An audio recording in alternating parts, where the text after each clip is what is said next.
aqui, Battlefield 6. Olha aí, o Juregão ali. Eu lembrei de Battlefield 3, o primeiro jogo que eu joguei quando eu ganhei meu PS3. O gráfico era bizarro comparado ali ao que eu via no PS2 com Medal of Honor. Então, quase 15 anos depois, eu pensei, por que não dar uma olhada nessa nova empreitada aí da franquia Battlefield e ver quais evoluções atuais ela tem a oferecer? Por que não, né? Vai que esse jogo é a salvação da geração. Então lá fui eu, né? Esperançoso pelo salto gráfico, pela inovação, que 2 gerações após o PS3, do BF3 que eu joguei lá atrás, deveriam entregar, não é? Pois é. Esperei baixar ansiosamente quando eu abri aquele jogo e eu não sabia se eu tinha baixado o BF3 ou se aquilo realmente era o novo BF6, cara. E pra minha tristeza, eu tinha baixado certo. Olha, você pode ser negacionista, eu respeito a sua posição, mas no fundo eu sei que você sabe que os gráficos não estão evoluindo, exceto em raras exceções como Alan Wake 2, mas tem um detalhe, Alan Wake 2 é o típico jogo criado com amor, porque uma empresa, como a Remedy, se preocupa com o que cria, e a consequência disso é que ele não vendeu. Acho que até hoje esse negócio não deu lucro. E bom, isso explica parte do problema que você vai compreender no final desse vídeo. Mas antes de qualquer coisa, eu preciso provar, né, que os gráficos não estão evoluindo, e isso não é só um achismo meu, é um fato. Então, ao longo do vídeo, eu vou pôr aqui as cartas na mesa e aos poucos você vai entender que isso não é uma frescura. Existe um problema realmente grave aqui. Uncharted 4 é muito foda. Teve um vídeo aí que eu reagi, né, que era era do Lo-Fi. Engraçado na internet como funciona, mano. Que os caras disseram que eu fui pra outro lado do que o Lo-Fi queria dizer. Tem uma galera que não entende que React, por exemplo, o Lo-Fi ele tá levantando um ponto no vídeo.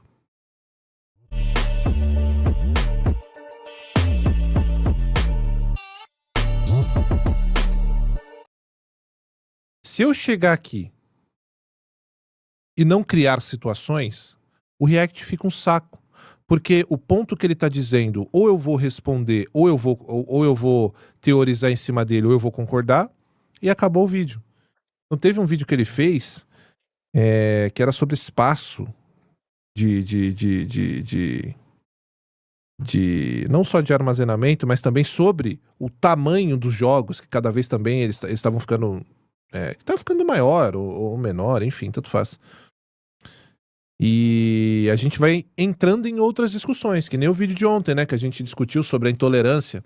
Não tem como, você vai trazendo um ponto específico e você vai criando árvores paralelas ao cerne do assunto, não tem como. Então quando a gente vai fazer um react, na minha concepção é a gente agregar a discussão e trazer outros pontos, que também vão gerar outras discussões, né?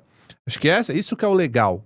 Imagina, eu abrir um react aqui, ficar aqui mudo, aí eu só vou responder o que ele tá falando, faz o menor sentido, fica chato. Ele vem com a onda e você surfa nela, tem que ser assim. Lógico, é assim que é. É assim que é. Então a gente tem que pegar o assunto cerne, legal, vamos discutir sobre ele, mas vamos levar para outros caminhos também, né? É que teve uns caras que disseram, você não entendeu o vídeo. Não, eu entendi, ô mula. Mas é que não dá para ficar só naquilo, a gente tem que trazer para outros pontos também.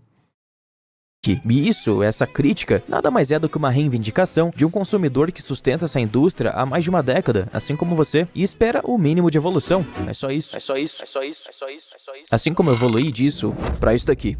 A Black November no Edit Pro Lo-Fi foi estendida por mais 7 dias. Pois é, você pode agora obter o meu curso de criação e edição de vídeo com 25... E ele é bom, hein? Ó... As edições do Lo-Fi são boas, viu, cara? São muito boas, na verdade. 1% off. Maravilha, né? Eu sei. Aqui você aprende do básico ao avançado, do corte ao VFX, da thumbnail. Mandar uma mensagem pra ele trabalhar com a gente, o Regão, no programa. Thumbnail básica. Aí vai ter os gêmeos aí trabalhando. Até a avançado, a criar roteiros, a produzir e editar conteúdo, enfim, trabalhar com a internet, deixando a sua marca no mundo. Não quer perder essa chance? Então corre, porque daqui a pouco vai acabar. Bom, o primeiro discurso que eu quero tirar da frente, que muitos aí vão usar, é o famoso quem vê cara não vê coração. Tudo bem, eu concordo. Existem criações brilhantes com visuais ultrapassados, ok, eu sei disso. Meu último vídeo, inclusive, foi sobre isso, mas eu acho que é meio óbvio, né, que o meu foco aqui não é indie ou double A, né, cara? Pelo amor de Deus. Eu não ia fazer um vídeo aqui pra falar sobre evolução gráfica em indie, né? Não faz nem sentido. AAA, você querendo ou não, é o que sustenta a indústria. É o que cria o hype, é o que faz com que as empresas de console criem novos consoles, é o que movimenta o mercado bilionário, é o que sustenta aqui esse canal e vários outros canais de jogos aqui no YouTube, e é o que cria inovação. Ó, aqui você tem o básico, aqui você tem o simples, aqui você tem o arroz com feijão. Se você quiser ter uma discussão simples, é simplista? Mas ela é fria e certeira. Isso resume a indústria hoje, né? Por que eu tô dizendo isso? Porque para muita gente, são os indies que estão salvando. Os indies estão salvando a indústria. Ai, difícil, mas vamos lá. Tá tudo... Eu não tenho nada contra indie, hein, gente? Amo. Vambora. Mas, porra, é muito emocionado falando do que não entende, cara. É bizarro. Tudo certo, menos a última parte. Que inovação? E esse é o problema. Eu adoraria me prender aqui apenas a gráfico, mas a verdade é que, como um todo, a gente não vê, em raras exceções, animações muito melhores. Nem todo jogo é um The Last of Us 2. E sabe o que é engraçado? Algumas pessoas vão falar, ah, mas a Naughty Dog é a Naughty Dog. Tudo bem, mas por que outras empresas não podem ser como a Naughty Dog? A gente não vê melhoria em mecânicas que quebram a nossa cabeça. A maioria das mecânicas que a gente vê por aí são mecânicas já usadas em jogos há mais de 10 anos. É salto, corrida, é um combate básico, habilidades específicas, mas nada realmente revolucionário. Nenhuma mecânica que você para e pensa, meu Deus, cara, como é que os caras fizeram isso daqui? A gente não consegue ver uma narrativa muito além de um Red Dead, de um The Last of Us, de um Assassin's Creed 2, que são jogos já antigos, eu falo de Red Dead 1, tá? E é engraçado porque isso não faz sentido. A gente tem um console hoje 40 vezes mais potente, a gente tem roteiristas que poderiam ter mais fontes de informação hoje para pesquisar e criar histórias cada vez melhores. É sempre a mesma dinâmica, é sempre o mesmo tipo de narrativa. É como se, e não é como se, na verdade é assim que é feito, os caras fizessem um jogo pra cumprir um calendário. Olha, a gente é a Electronic Arts, a gente precisa desse jogo tal até a data tal. Se virem pra entregar isso daí, e virou só mais um trabalho. Não é mais algo como, beleza, vamos sentar na mesa aqui e vamos ver o que a gente pode criar de impactante pra mudar a indústria. E se você se pergunta, sim, reuniões desse tipo aconteciam no passado. E pra não ser injusto aqui, Resident Evil 9 seguiria um caminho parecido. A gente teria um jogo ali ultra mainstream, tentando atingir o máximo da casualidade possível, perdendo a essência de Resident Evil, virando um jogo multiplayer, um jogo mundo aberto, enfim, uma bizarrice. E a gente teve, na verdade, ali, um convencimento por parte dos criadores, de quem estava criando esse projeto, em chegar pra Capcom e falar, cara, vocês estão viajando, a gente não pode fazer isso. Isso vai contra o que a franquia é, e é isso que falta no mercado, mas quem que vai arriscar o próprio emprego pra isso? Você arriscaria? Bom, vamos lá. Tem uns pontos que é legal da gente discutir aqui, tá? Olha que legal, ele levanta um ponto, a gente vai trazer um outro ponto já combinando com o que ele está falando. Então você viu que ele abordou aqui um tema que é muito legal. Você tem hoje a possibilidade de criar, de trazer ferramentas novas para dentro dos jogos ou que sejam mecânicas novas que a gente não tenha visto antes. A gente tem a clara sensação de que o hardware oferece muito mais possibilidades, ou seja, o hardware ele evoluiu. As ideias ainda não. Eu não acho que isso seja limitação geracional. O que a gente tem hoje na indústria é uma limitação de ideias. E eu não acho que seja o caso das pessoas ou das próprias empresas, o colarinho branco, segurando o desenvolvedor. Eu acho que tem um fenômeno que acontece que na nossa cabeça é o seguinte, e isso já é muito falado, né? E aí não é só salto gráfico, eu tô falando de mecânica, eu tô falando de estrutura de jogo, eu tô falando de estrutura da própria gameplay, eu tô falando de inovação dentro da estrutura de gameplay, que é isso no caso também que ele tá abordando aqui. O que acontece? A gente, por exemplo, os caras que são um pouco mais velhos, então eu tô com 35, você que tá me assistindo pode ter 25, 15, não sei. Mas quanto mais velho você vai ficando, e acho que essa é a leva ainda que está, a gente vai armazenando o que tem de bom, é o famoso know-how, não é? Então a gente vai armazenando tudo que tem de bom, tudo que tem de ruim, tudo que é legal de mecânica, tudo que já fizeram, a gente já viu e já jogou muita coisa. Pra gente ser impactado a ponto de dizer, olha, caramba, esse jogo realmente é inovador. Olha, caramba, esse jogo realmente ele tem pontos aqui que eu nunca vi antes. Vai ser cada vez mais difícil. Assim como vai ficando cada vez mais difícil a gente ser impactado com um salto de gráfico. Por exemplo, quando eu vi lá do Play 1 para Play 2, eu falei, caralho. Do Play 2 para Play 3, eu falei, caralho. Do Play 3 para Play 4, você já fica, caralho. Play 4, Play 5, você já... por quê? Porque o salto já é um pouco mais de hardware, né? Ou seja, foram implementados os famosos SSDs, que no PC a galera já tá... Então, aí falando de salto gráfico.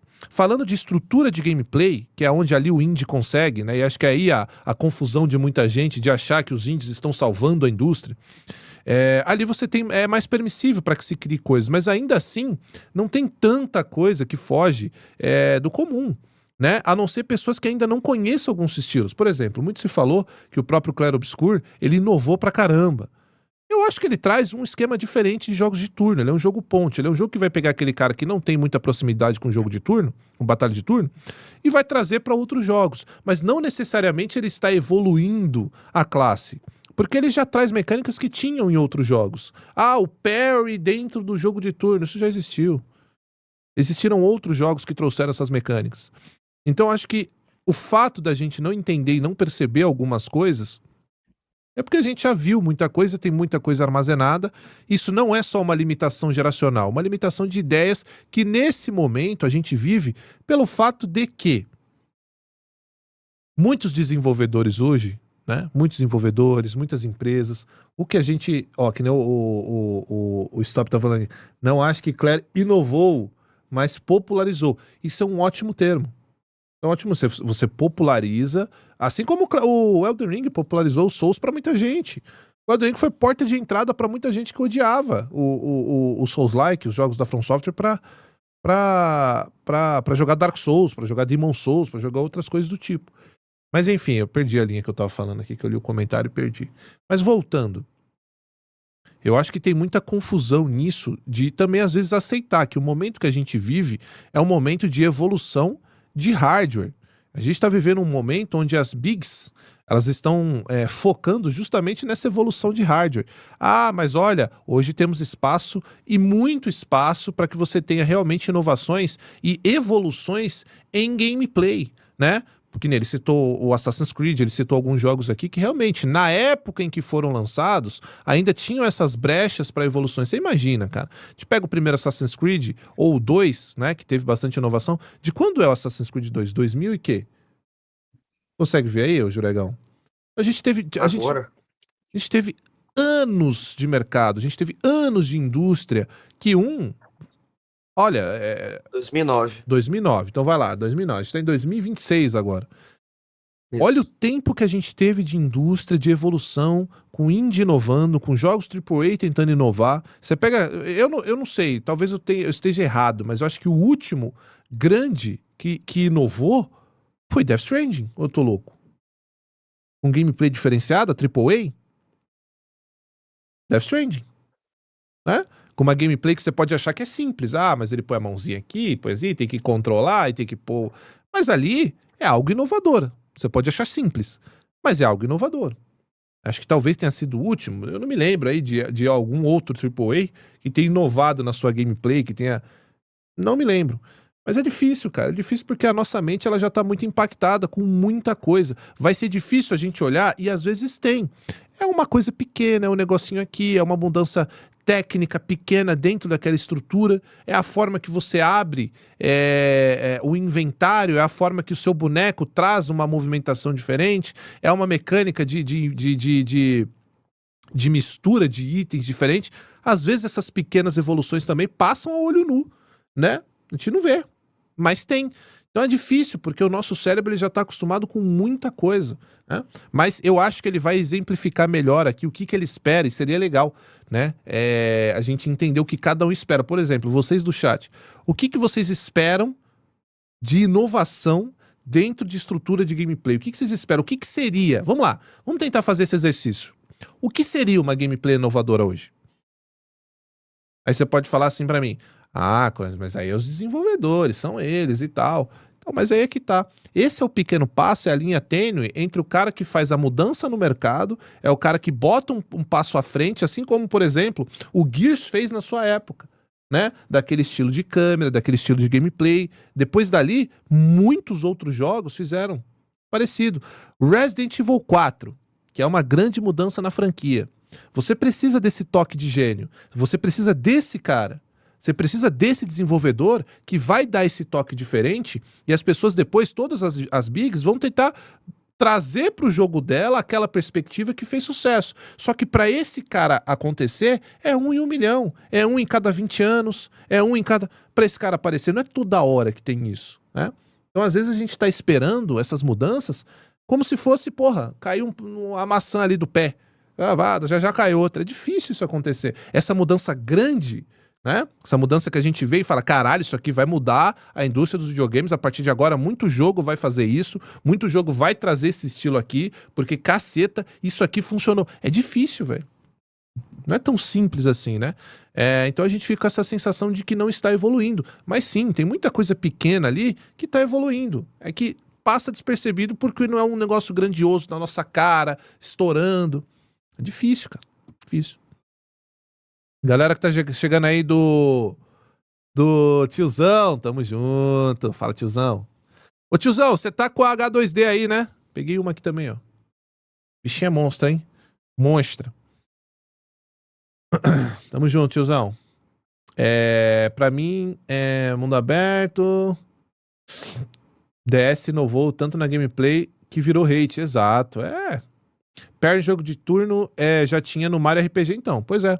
Então, assim, ele populariza, né? Não é que ele traz novidades. Então é difícil. O que eu quero dizer no final das contas é que você vai ter inovações, você vai ter evoluções, mas eu acho que essas evoluções não nos impactam tanto.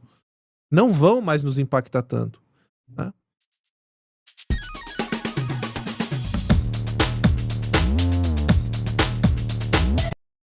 Enfim.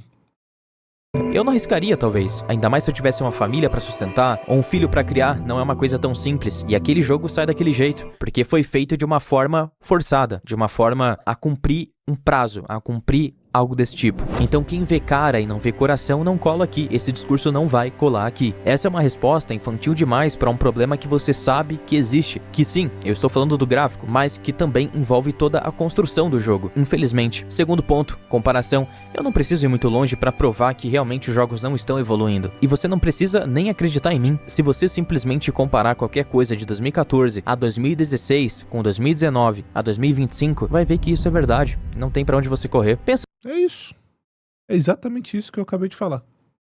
E eu fico feliz porque ele monta o raciocínio e ele conclui. Por isso que o Adolfo falou. Mas é exatamente isso que eu falei. Você vai ver, ó, os anos agora vão se passando, próxima geração também. O que eu acho, tá? Pode ser que eu queime a minha língua. A gente não vai mais ter aquele boom, aquele impacto de caralho. Porra, a geração aqui vai ser foda. A não ser que, por algum motivo, né, o VR consiga. Porque eu achava que seria o VR. Eu juro pra você. Hoje eu não tô nem aí pra VR, mas eu achava, cara, o próximo passo é o VR, pô. O próximo passo é você colocar um óculos, igual no Jogador número 1, o livro, né, porque o filme... o filme também, mas o livro é muito bom. Já viram o livro? Eu tenho aqui o livro também, é muito bom. E o filme é legal também. Mas eu na minha cabeça, era isso. Pô, o próximo passo dos videogames é o VR, pra gente ser impactado, falar, caceta, mas não foi, pelo menos ainda não. Não é um negócio muito acessível, não é um negócio que os gamers abraçaram, né? As pessoas ainda preferem jogar no joystick. Então, sei lá, talvez a próxima evolução seja um modo que você tá jogando, não mais um joystick, porque eu não sei nem explicar pra vocês o sensor de movimento. Tentaram o Kinect um tempo atrás, não deu certo também. Então é difícil. O que vai ser o próximo passo dessa evolução que a gente sempre tá esperando? Qual vai ser o próximo passo? Porque de 2016 a 25, a gente teve um monte de pedrada, de jogo bom. Mas nada que evoluíram os jogos. Nada que evoluíram a forma em que a gente joga, que a gente conhece de jogar. É difícil. Mas por quê? Porque tá faltando esse cara, que é o toque do gênio, que é o toque do cara visionário. Esses caras aparecem uma vez a cada não sei quantos anos. Então, nesse momento, a gente ainda não tem. Não acho que seja falta de vontade desenvolvedora, eu não acho que seja desenvolvedor sendo esgoelado. Esses que podem fazer, eles estão criando. Então, você vê vários jogos indies que têm ideias boas, mas que não evoluem, não revolucionam. Você não tem uma virada de chave, como esses jogos que eu citei tiveram. Como o próprio Miyazaki. Quantos Miyazakis existem? Quantos Miyazakis existem pra inventar um modo que vai ser difícil pra caralho? Quem quiser jogar, joga. Quem não quiser, não joga. E é um sucesso absurdo. Quantos Shinji Mikami vão existir? São esses caras que têm esse toque que eu tô falando. Agora, de quanto em quanto tempo aparecem esses caras? É foda, mano. Né? E aí a gente fica esperando essa evolução, tanto gráfica quanto estrutura de gameplay. É difícil. Comigo, não foi 1, não foi 2, nem 3, foram 10 anos de evolução. E o que você realmente viu evoluir? Antigamente a tecnologia era mais limitada. Então os caras tinham que inventar. Não, então, mas antigamente é o óbvio. Antigamente tinha mais o quê, Juregão? Brecha pra evoluir. Você não tinha tanta... O que você mais tinha antigamente era espaço pra você evoluir. Hoje as coisas se afunilam, você tem espaço pra evoluir? Tem, mas hoje para evoluir tá muito mais apertado, tá muito mais difícil você impactar, você criar, você trazer algo novo, porque as coisas já estão muito evoluídas. Então o próximo passo é o toque de gênio, cara, é o cara visionário, é o cara que realmente anda naquela linha diferente. Pode ser um Kojima, pode ser um próprio Miyazaki, tem que ser esses caras que são fora da curva, assim, que pensam diferente. Mas é difícil, não é fácil não. Visualmente, um reflexo melhor, um bloom mais encorpado, uma névoa volumétrica mais densa, é sério isso, nem a otimização. Tanto é, desculpa que eu tô cortando muito, o Lô falou, tanto é que os caras que ainda estão aí são os mesmos de anos atrás. Você pode pegar Miyamoto, você pode pegar Shinji Mikami, que agora tá aposentado, mas pô, o cara criou Resident Evil e trouxe ainda de presente o The Evil Within. O próprio Miyazaki, o próprio Kojima.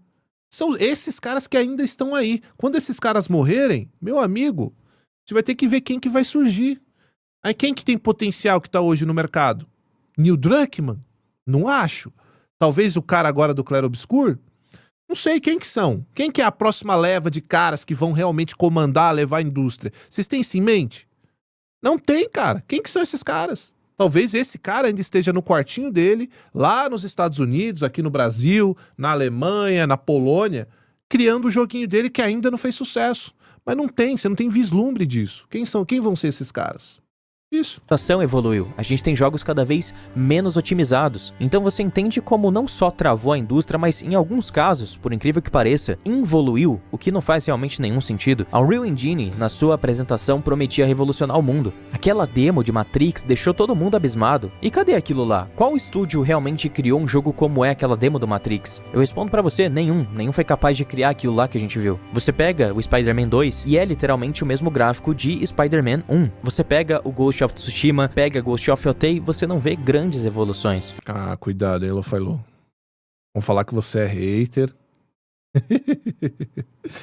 Vão falar que você é hater do Ghost of Yotei. Vão dizer que você não entende de videogame, que você tá falando que é a mesma coisa. Tem que tomar cuidado aí, porque as Maria Chuteira de videogame são demais, hein? Cuidado. Eu acho que o jogo que mais me marcou em termos de evolução é Horizon. Forbidden West é realmente muito bonito. É um dos jogos mais bonitos até agora que eu já vi, mas ainda assim é só um jogo, né? E eu prefiro o primeiro. E o resto. Death Stranding 2 também teve uma grande evolução, está mais bonito, mas é um ou outro, né? Você consegue contar nos dedos quantos jogos realmente evoluíram no sentido gráfico. A grande maioria, não, né? Principalmente Ubisoft, EA, Square Enix e esses estúdios mais massificados que existem por aí. Eu sei que vai ter muita gente que vai falar, nossa, mas esse cara não consegue se divertir com nada. Não é, eu me divirto, tá? Eu jogo os jogos, eu me divirto. Eu tô jogando Yotei, eu tô gostando dele, mas o ponto não é esse, não é sobre gostar de jogos ou não, é sobre não notar a evolução. Eu sei que o brasileiro tem uma dificuldade em conseguir discernir as coisas. Eu não tô aqui atacando nenhum jogo, eu não tô atacando nenhuma empresa. Eu tô falando simplesmente que eu não estou vendo evolução compatível com o tempo que a gente já passou comparado a hardwares antigos. É só isso. Você pega um Need for Speed 2015 e compara com um jogo de corrida atual, você não nota uma grande mudança. Você pega um Bloodborne, tudo bem, tem a resolução ali um pouco baixa, mas graficamente falando, você olha para um Elden Ring, que tudo bem, é mais bonito, tem os efeitos ali um pouco melhores, mas não é como se você olhasse para Bloodborne e pensasse, nossa, que jogo defasado para hoje em dia, não dá para jogar. Dá para você jogar, principalmente se ele fosse atualizado no quesito de resolução. É diferente de você pegar o Demon Souls original. É um gráfico realmente muito ultrapassado, muito defasado. E não só gráfico, mas as mecânicas. E o novo é bonito pra caralho, cara. Puta merda. Também. Isso só prova que realmente a gente não teve um salto geracional significativo. E aí eu te pergunto, e nem olha, citou agora, né? E aí é uma pergunta que eu quero fazer pra vocês que estão vendo o vídeo, pra vocês do chat. Eu acho que cada criador, cada empresa tem a sua contribuição na história, na indústria.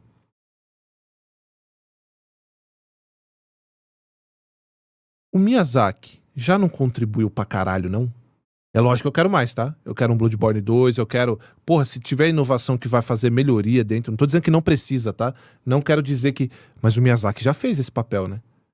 Ele, de certa forma, já mudou a indústria, ele, de certa forma, já adicionou a ideia dele, já tá ali, ele já fez a contribuição dele. O mesmo do Kojima, o mesmo do Miyamoto, o mesmo do Mikami. Tô citando esses quatro porque esses caras são pica, né?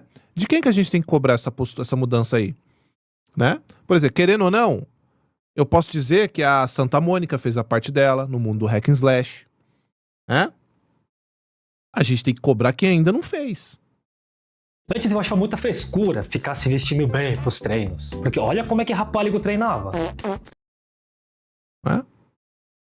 É como se a gente ainda tivesse na geração do PS4. Pra ser sincero, é exatamente isso. Se você compara, por exemplo, Uncharted 4 com o 3, a diferença é gritante. Agora, se você compara o próprio Intergalactic no seu gráfico, que a gente viu ali naquele trailer, com o próprio Uncharted 4 de 2016, você vai ver que também não tem grande diferença gráfica, é praticamente a mesma coisa, a mesma qualidade gráfica. Se a gente pegar um Call of Duty de 2015, 2016 e comparar com o mais atual, que é o BO7, é a mesma coisa. Você vai notar que também não tem grande diferença. O hardware atual que a gente tem é 40 vezes melhor que um PS3 e 6 vezes melhor que um PS4, ou seja, seria teoricamente a força de 6 PS4 em um. Mas isso faz sentido pra você quando você olha um jogo atual? Parece que tem 6 PS4 rodando aquele jogo? Ou parece que é só um jogo de PS4 um pouco mais definido por conta do teoricamente 4K que nem é 4K nativo? Pois é isso que eu tô falando. E aqui entra o porquê de tudo isso. Primeiramente, não dá pra dizer que os gráficos atuais não têm nenhuma melhoria. É claro que tem, sim. Porém, qual grau de evolução real existe nisso tudo? Baixíssimo. A gente tem hoje modelos humanos melhores, polígonos com mais divisões, texturas e componentes de cenário com uma qualidade melhor.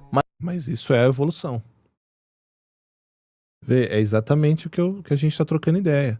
A evolução, ela tá acontecendo, mas é o que eu falei, é em pequenos pontos. Às vezes que a olho nu pra gente...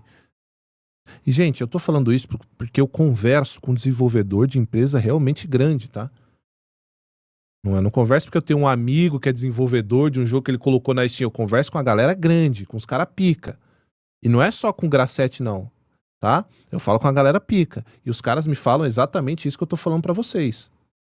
As evoluções, elas estão acontecendo. Só que na maioria das vezes, são em pequenos casos. E coisas que passam olho nu. Porque é naquilo que o foco está nesse momento. É difícil uma grande evolução que vai dar aquele caralho, mind blow, que estourou com a minha mente. É difícil, cara. Mas em termos gerais, não houve um grande avanço, é só você olhar e você vai ver. E sendo bem sincero com vocês, não é algo que eu me importe tanto. Ué, mas o vídeo não é reclamando exatamente disso. Calma, eu não terminei. Não é algo que eu me importe tanto, desde que eu veja a evolução em outros lugares. O problema é que eu não vi. Como falei ao longo desse vídeo aqui, é um problema que vai além de gráfico melhor. Se o nível parasse em The Last of Us 2, graficamente falando, eu sinceramente não ia precisar ver algo melhor do que aquilo. Por mim, a indústria poderia chegar num nível e falar, ok, a gente para por aqui, temos um gráfico muito bom, vamos focar em outras coisas. Por mim, tudo bem, sendo bem sincero com você. E de certa forma, é o que em tese deveria de fato acontecer. Tá, mas por que tá estagnado? Qual que é o motivo por trás disso? Bom, são dois fatores. O primeiro é a necessidade de entregar o 4K e o Ray Tracing, sendo essa necessidade inclusive criada pela própria indústria para empurrar uma nova geração, que é a geração atual, porque isso trava em termos técnicos o processamento do console que poderia ser utilizado para processar outros elementos além da resolução, além da iluminação. Um outro fator também envolve a gente, o público, porque quem lidera as vendas não é quem se esforça mais. Lembra que eu comentei que Alan Wake 2 não se pagou? Pois é, o jogo é tudo que as pessoas pedem por aí. Conceitual, original, narrativa excelente, gameplay moderna, animações suaves, gráficos absurdos. Sim, tem seus problemas. E ele tem uma parada que poucos jogos conseguiram fazer com maestria, que é aquele salto de uma gameplay pra outra, né? Você sobe ali a lanterna, muda pro outro ambiente, é um bagulho muito foda. É uma puta evolução, nada que a gente já não tenha visto, mas fazer com esse tipo de gráfico um jogo tão pesado como é esse, é do caralho. Mas você vê, nem isso impacta mais as pessoas mais, porque a gente já tá num nível que é muito difícil de ser impactado. É complicado, cara, é complicado. Mas não dá nem lucro, é muita sacanagem, velho. O tempo todo eu vejo pessoas falando que a indústria não traz jogos bons, que a indústria não cria jogos com esforço, e aí quando vem um jogo assim, as pessoas só cagam pra ele. E aí fica muito complicado. A verdade é que existe uma culpa do público nisso. Assim como no YouTube, claro, o canal... Concordo, não acho que seja só isso, mas concordo também. É um dos pontos também. O que mais se destaca não é aquele que faz um vídeo mais fundamentado, com mais pesquisa, com mais produção. Na verdade, o vídeo que se destaca no YouTube é aquele que explode a dopamina, que traz uma polêmica, que é muito engraçado e coisas assim. O ser humano, ele prioriza conteúdo fútil. Por quê? Porque é por um prazer momentâneo, uma diversão momentânea. Então o problema do gráfico estar estagnado, o problema da gente não ter jogos profundos, o problema de muita coisa na indústria vem da gente mesmo. Nenhuma indústria funciona funciona sem consumidor, e se a indústria atual é do jeito que é, e ela se mantém do jeito que é porque tá valendo a pena, é muito simples. Então, mas aí tem um ponto, e eu concordo, tá? Não discordo de nada do que o Lô falou, mas aí eu vou trazer de novo aquela linha tênue do cara que é visionário, do cara que é diferente.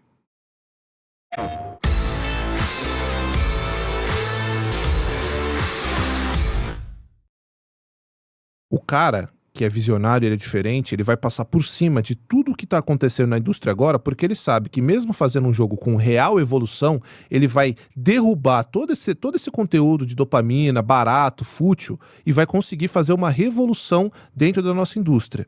Para acontecer esse cara, precisa ser um cara diferenciado. Isso que aqui que o Lô falou tá certo, tá correto, não tem nada do que tirar nem pôr.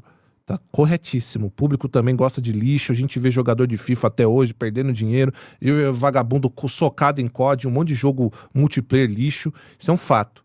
Mas a gente ainda precisa desse cara que vai dar a volta. Por exemplo, olha como é fácil. Você acha que seria mais fácil criar um novo Mario? Tô falando nos moldes, tá? Porque Mario é propriedade intelectual, a marca. Mas não seria muito tranquilo criar mais um jogo parecido com Mario? Mais um jogo parecido com Assassin's Creed, como tem vários agora, você pega o Crimson Desert, nossa, é um Assassin's Creed, né? Não seria mais fácil você fazer um Ananta, por exemplo, que é um GTA de anime? Todo mundo tá empolgado, né? Mas não tem personalidade nenhuma. Mas aí lá atrás teve um cara que criou um jogo difícil pra caralho, com um monte de elemento RPG, que era todo mundo reclamava, né? Completamente fora disso aqui que o Lo-Fi Lu tá falando. Completamente fora. Né? Ele poderia ter criado algo mais do mesmo, algo que fosse preencher a dopamina na cabeça das pessoas, mas um cara diferenciado faz o que o Miyazaki fez lá atrás. Ele foi na contramão, criou um gênero que hoje é muito maior do que qualquer coisa porcaria dessa que a gente está falando hoje. Você precisa de um cara diferenciado, você precisa de um cara à frente do seu tempo. Torna a repetir, esse cara acontece de 30 em 30 anos, de 60 em 60 anos. É difícil, mano. Alguém tá financiando isso. Pode não ser você, mas o seu amigo tá. E essa é a verdade que as pessoas não comentam. Elas culpam as empresas. E eu também faço isso, mas a gente nunca olha pra gente mesmo. E claro, teve uma queda nas vendas nos últimos anos. As pessoas vêm se conscientizando sobre isso, mas ainda é uma minoria. Até porque se não fosse, as empresas já teriam quebrado. Já não teriam, sei lá, nem 1000 funcionários. E não é o que tá acontecendo. Por quê? Porque elas recebem financiamento, elas recebem dinheiro de microtransação, de DLC, de jogo fútil que lança todo ano e coisas assim. Então quem que vai se preocupar com gráfico? Quem que vai se preocupar em criar inovação enquanto aquilo que a gente já faz tá vendendo? Entendeu? Mas existe uma esperança. A gente tá perto do final dessa geração e um novo motivo para vender um console vai precisar existir. A gente não sabe o que vai acontecer. O que eu sei é que a gente tá estagnado e a indústria, ela simplesmente parou de evoluir. Não retiro nada do que ele disse, tá completamente correto. Completamente correto. E agora o que sobra, meus amigos, é só lamentação, entendeu? Só lamentação. Todos nós queremos ver algo novo, a gente quer sentir, sabe aquela sensação de caralho, isso aqui é novo. Caramba, estou presenciando algo novo que para os próximos anos vai mudar a indústria. Essa sensação é muito boa, mas é difícil, que para sentir isso você precisa de um cara lá do outro lado que tem essa visão, né? Que queira passar por cima dos jogos baratos de dopamina, que queira revolucionar a nossa indústria. Quando que aparece esse cara? Muito complicado, muito complicado. Mas deixa aí sua opinião, o que você acha, né? Tem vários pontos levantados no vídeo, o vídeo do Lo-Fi Lu é perfeito. Mas por outro lado tem esses pontos também que eu levantei que é legal a gente discutir. Comentem aí, tá bom?